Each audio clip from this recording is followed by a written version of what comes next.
امروز سه شنبه 5 نوامبر سال 2024 است که مصادف است به روز رایدهی در ایالات متحده آمریکا. ما اینجا در یکی از مراکز رایدهی در واشنگتن دی سی آمدم و به کامالا هریس رای دادم. دلیل عمده که ما به دونالد ترامپ رای ندادم سیاست‌های غلطی او در قبال افغانستان بود در دوره ریاست جمهوریش که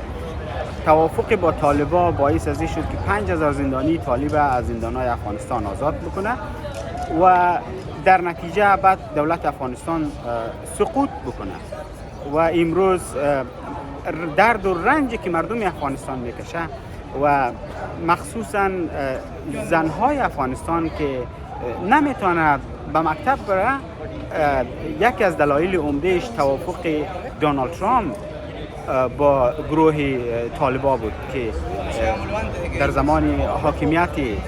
قبلی آقای ترامپ امضا شد.